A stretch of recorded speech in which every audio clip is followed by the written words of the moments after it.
Hi అండి, అందరికీ నమస్తే. నేను మీ Shirisha. Welcome to wonderful women. ఇప్పుడు నేను మీకు చూపిస్తున్న ఈ టేస్టీ రెసిపీ వచ్చేసి మష్రూమ్ పులావ్. చాలా బాగుంటుంది కదండి.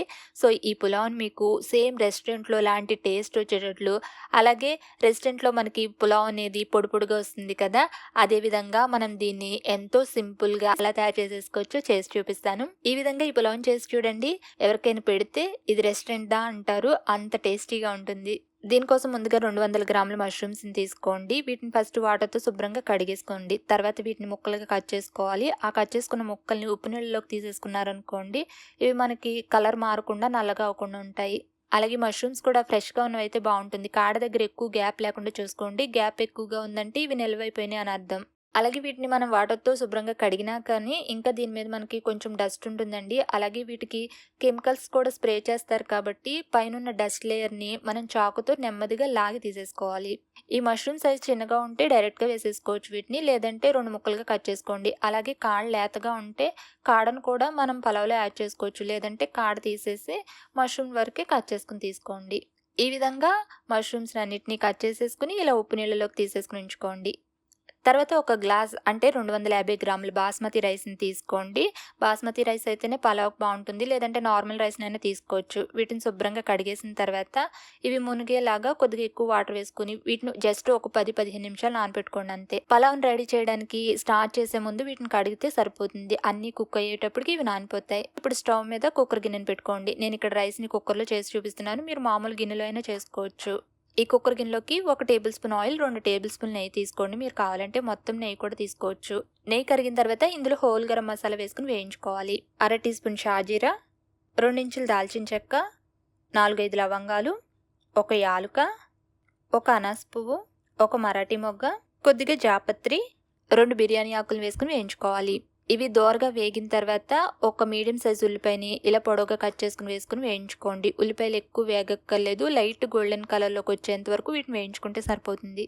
ఇలా ఉల్లిపాయ ముక్కలు వేగిన తర్వాత ఇందులో 3 పచ్చిమిర్చిని ఇలా సన్నగా పొడవుగా కట్ చేసుకుని వేసుకోండి. తర్వాత 1 టేబుల్ స్పూన్ అల్లం వెల్లుల్లి పేస్ట్ కూడా వేసుకుని ఈ అల్లం వెల్లుల్లి పేస్ట్లో ఉన్న పచ్చివాసన పోయేంత వరకు దీన్ని బాగా వేయించుకోవాలి. తర్వాత ఇప్పుడు ఇందులో ఒక పెద్ద టొమాటోని తీసుకుని ఈ విధంగా సన్నగా పొడవుగా చీలికలుగా కట్ చేసుకుని వేసుకుని ఒకసారి ఈ టమాటానంతా కూడా బాగా కలిపేసుకుని తర్వాత దీని మీద మూత పెట్టేసి ఈ టమాటో అంతా కూడా సాఫ్ట్గా అయ్యేంత వరకు ఉడికించుకోవాలి. ఇలా టమాటా మొత్తం పూర్తిగా ఉడికిపోయిన తర్వాత దీని గరిటతోటి మెత్తగా గుజ్జులా అయ్యేలాగా మ్యాష్ చేసేసుకోండి. తర్వాత ఇందులో 1/2 టీ స్పూన్ పసుపు, 1 టేబుల్ స్పూన్ కారం, 1 టీ స్పూన్ ధనియాల పొడి, అలాగే రుచికి సరిపడా ఉప్పు కూడా వేసుకుని వీటిని అన్నిటిని కాస్త వేయించుకోండి, బాగుంటుంది. తర్వాత ఇందులో కొద్దిగా కొత్తిమీర అలాగే కొంచెం పుదీనా కూడా వేసుకుని వేయించుకోండి.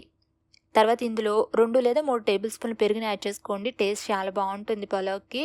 పెరుగుని డైరెక్ట్గా వేసేసుకోకుండా విస్కర్ తోటి స్మూత్గా చేసుకుని వేసుకోండి. అప్పుడు మనకి ఇది విరిగినట్టుగా రాకుండా బాగుంటుంది టేస్ట్ కూడా. పెరుగు వేసిన తర్వాత దీన్ని అంతా కొంతసేపు బాగా కలుపుతూ ఉండేసరికి ఆయిల్ పైకి తేలుతున్నట్టుగా వస్తుంది. అప్పుడు ఇందులో కట్ చేసుకుని ఉంచుకున్న మష్రూమ్ ముక్కలు మొత్తాన్ని వేసేసుకుని, మష్రూమ్స్ డెలికేట్గా ఉంటాయి కాబట్టి నెమ్మదిగా కలుపుకోవాలి. గరిటెకి వెనకాల వైపు నుంచి కలుపుకోండి. ఈ మసాలాలన్నీ మష్రూమ్స్కి పట్టేట్లు జస్ట్ ఒకసారి కలిపేసుకున్న తర్వాత దీని మీద మూత పెట్టి జస్ట్ 1-2 నిమిషాల పాటు వీటిని ఉడికించుకోండి. ఆ మసాలా ఫ్లేవర్స్ అన్నీ కూడా మష్రూమ్ ముక్కలకి పట్టి టేస్టీగా తయారవుతాయి. ఇలా కొంతసేపు వీటిని మూత పెట్టుకుని ఉడికించేసరికి మష్రూమ్లో ఉన్న వాటర్ ఇలా బయటకు వస్తుంది. ఇప్పుడు ఇందులో నానబెట్టుకున్న బియ్యంలోంచి వాటర్ని తీసేసి బియ్యాన్ని మాత్రమే ఇందులో వేసుకుని ఈ మసాలాలన్నీ బియ్యానికి పట్టేటట్లు జస్ట్ నెమ్మదిగా కలుపుతూ దీన్ని కొద్దిగా వేయించుకోండి. బియ్యం నానిపోయాయి కాబట్టి మనం బాగా కలిపేస్తే విరిగిపోతాయి. గరిటెకి వెనకాల నుంచి నెమ్మదిగా కలుపుకున్న తర్వాత ఇందులో వాటర్ని యాడ్ చేసుకోవాలి. నేను ఈ గ్లాస్ కొలతగా బియ్యాన్ని కొలిచి తీసుకున్నాను కాబట్టి ఇదే గ్లాస్ కొలతగా బియ్యాన్ని నానబెట్టుకున్న వాటర్ ఉన్నాయి కదా, వాటిని పడేయకుండా ఆ వాటర్ని కొలిచి తీసుకోండి. మనం కుక్కర్లో ఈ పులావ్ను ఉడికిస్తున్నాం కాబట్టి 1 గ్లాస్ బియ్యానికి గాను 1.5 గ్లాస్ వాటర్ని యాడ్ చేసుకున్నప్పుడు మాత్రమే మనకి పులావ్ అనేది పొడి పొడిగా వస్తుంది. మీరు డైరెక్ట్గా పులావ్ని గిన్నెలో ఉడికించుకునేటట్లయితే 1.5 గ్లాస్ యాడ్ చేసుకోవాలి. దీన్ని అంతా ఒకసారి నెమ్మదిగా కలిపేసుకుని టేస్ట్ చూసుకోండి. ఉప్పు సరిపోకపోతే కొద్దిగా ఉప్పు వేసుకుని తర్వాత 1/2 టీ స్పూన్ వరకు గరం మసాలా వేసుకోండి. తర్వాత ఇందులో కొద్దిగా కొత్తిమీర తరుగు, కొద్దిగా పుదీనా తరుగు కూడా వేసుకుని అంతా బాగా కలిపేసుకుని కుక్కర్ మూత పెట్టేసి దీన్ని మీడియం ఫ్లేమ్లో ఒక్క విజిల్ రానిచ్చి ఇంక స్టవ్ ఆఫ్ చేసేసుకోండి. విజిల్ ప్రెజర్ తగ్గిన తర్వాత మాత్రమే మూత ఓపెన్ చేసుకోండి. ఇప్పుడు మనకి గుమగుమలాడే మష్రూమ్ పులావ్ రెడీ. చూడ్డానికే చాలా బావుందండి. వాసనైతే అద్దిరిపోతుంది. టేస్ట్ కూడా సూపర్‌గా ఉంది. రైస్ చూసారా చక్కగా ఉడికిపోయింది. మనకి అడుగున కూడా ఏమీ అంటుకోలేదు. అయితే దీన్ని వేడి మీద ఉన్నప్పుడు మనం బాగా కలిపేస్తే రైస్ ఉడికిపోయి ఉంటుంది కాబట్టి ముక్కలైపోతుంది. సో, ఇది కొద్దిగా చల్లారితే మనకి ఇదంతా కూడా పొడి పొడిగా వచ్చేస్తుంది. సో, కొద్దిగా చల్లారిన తర్వాత దీన్ని వేడి వేడిగా సర్వ్ చేసుకోండి. మీకు నచ్చిన ఏదైనా కర్రీతో కాంబినేషన్‌గా తీసుకుంటే దీని టేస్ట్ ఇంకా అదిరిపోతుంది. అసలు కర్రీ కూడా అవసరం లేదు చెప్పాలంటే. దీంట్లో మష్రూమ్ అన్నీ వేసాం కాబట్టి ఉత్తగానే డైరెక్ట్‌గా తినేయొచ్చు. సింపుల్‌గా కావాలంటే రైతాతో కూడా సర్వ్ చేసుకోవచ్చు. అలాగే చూసారు కదా మష్రూమ్ పులావ్ ఎంత పొడి పొడిగా వచ్చిందో. మీరు పులావ్ చేసుకున్నప్పుడు ఇలా మష్రూమ్ పులావ్‌ని చేసుకొని చూడండి. మీకు బాగా నచ్చుతుంది. మరి మీకు ఈ రెసిపీ ఎలా అనిపించింది? అలాగే మీరు దీన్ని తయారు చేస్తే మీకు టేస్ట్ ఎలా కుదిరిందనేది నాకు తెలియజేయండి. అలాగే వీడియో నచ్చిందా? నచ్చితే లైక్ చేసి, షేర్ చేసి మరిన్ని tasty recipes and interesting videos కోసం ఈ ఛానల్‌ని సబ్స్క్రైబ్ కూడా చేసుకోండి. పక్కనొచ్చిన బెల్‌ని క్లిక్ చేయడం మాత్రం మర్చిపోకండి. Thank you for watching.